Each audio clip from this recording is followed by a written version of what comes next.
Ssenyiga corona teri nteekateeka yonna okwetooloola ensi yonna gy'ataataataganyiza kuviira ddala ku byanfuna n'ebirala nga n'ebyobufuzi obitwalidde omwo. Ekirwadde kino kigenza okujja nga amawanga agatali gamu naddala ku ssemazinga Africa geetekeratekera kulonda abakulembeze ku mitendera egitali gimu. Mu Uganda enteekateeka z'okulonda zaalina kutandika mu mwaka guno era nga bingi newankubadde nga bigenda mu maaso bifunye enkyukakyuka nga n'okunoonya akalulu kavaawo mpitewo 2021 omwaka guno kwakukolebwa ku mikutu gy'amawulire. Wabula ate n'emikutu gino egirina okukozesebwa giteereddwako obukwakulizo obw'amaanyi okuva mu bitongole ebikuumaddembe ssaako n'ebitongole ebigiruŋŋamya ku ngeri gye balina okukolamu enteekateeka eno. Olunaku lw'eggulo omwogezi wa poliisi mu ggwanga Fred Enanga yategeezezza nti baliko akabinja akatuumiddwa Violence Suppression Unit akateereddwawo okukakkanya obujagalalo n'okukuuma abo abanaabanga ku mikutu gino mu budde obuyita mu ssaawa za kafyu. Mu ngeri y'emu poliisi yategeezezza nti emikutu gy'amawulire gyakusooka kuwandiikiranga poliisi nga giyita mu kabinja kano ku bagenyi bagenda okukyaza naddala mu budde obwa kafyu.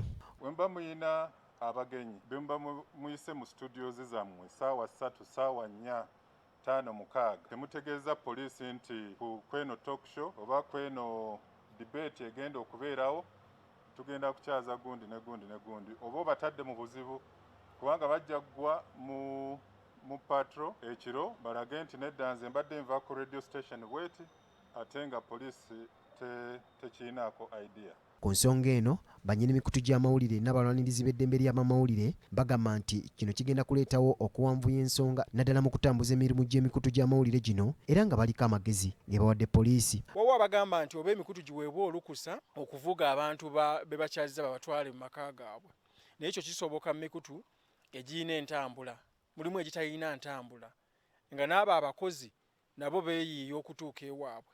Kizibu nnyo nti buli mugenyi najja bambojja mutuusa gy'asula, so tekisoboka ate kiba kireeta ne cost oba ssente zeeyongeramu mu nsaasaanya ku mukutu ogwo. Robert Sempala omukwanaganya w'ekibiina ekirwanirizi ky'eddembe ly'abannamawulire ki Human Rights Network for Journalists agamba nti emikutu egy'amawulire gikkirizibwa okuwa ebbaluwa abantu abo baba bakyaziddwa basobole okutambula nazo kubanga emikutu gino giri mu mirimu egyo egiyitibwa egy'enkizo egyakkirizibwa okukola ne mu budde bwa kafyu.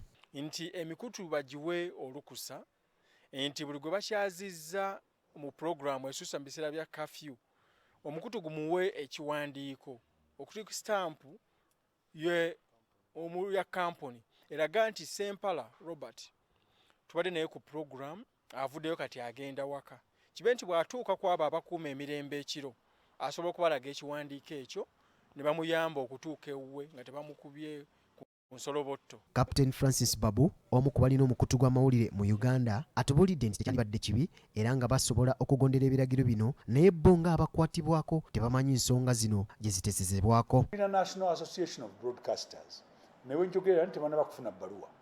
Mwami Enanga kyayogedde si kibi naye batubuulire naye nze wano wemmanyi nti babasinga tubaite ku masaawa 3 bwe tuba tugenda kwongerayo era tulandibayi tugamba bapoliisi nga bonge naye batubuulire tetulina mutawaana. Bano kati bagamba poliisi eringa etandise okulaga kyekubiira nga n'akalulu vaawo mpitewo 2021 tukyalingiza kalingize tekannatuuka. Naye bajja kkalubya ebintu kubanga bagambye nti abantu abannabyabufuzi abaagala okukola kampeyini balina okugenda ku radio. Kati batubuulire engeri gye bandyagadde tukikole batuwe ne puroguramu yaabwe tetulina mutawaana. Twaga poliisi ewagire emirimu gy'amawulire n'amawulire gawagire emirimu gya poliisi bwe tugamba nti buli omu yeetaaga munne osinga okuleetawo embeera eremesa okuteekawo obugubi n'okweraliikiriza abakyaziddwa. Ibrahim Bossa ono nga ye mwogezi w'ekitongole ekiruŋŋamya emikutu gy'amawulire mu ggwanga gwe tufunidde ku lukomo lw'essimu atubuulidde nti bo nga UCC baakola ogwabwe ne bawandiika ekiwandiiko kye baaweereza eri akakiiko k'ebyokulonda ku ngeri ki emikutu gy'amawulire gye giyinza okukozesebwamu kuba ke kavunaanyizibwa ku nsonga zino era nga balindiriddeko. Era twadevelopinga drafts ne tukolako stakeholder consultation okwebuuzaako n'aba-NAB ne twebuuzaako ne ku ministry yaffe kati sector yaffe weyalinga eri comfortable ezo draft ezo ne tuziwa electoral commission. Tubaddeko ne sessions eziwera era mu kulambulula draft ezo zitwawaayo kati twatuuka nti no kati twakibalekera kati bo be bakitwala mu maaso era bwe zinaaba ziwedde be bagenda ozanjulira eggwanga. Mark Jackson Kasule, BBS Telefina, Gambuuze mu ddiiro lyo.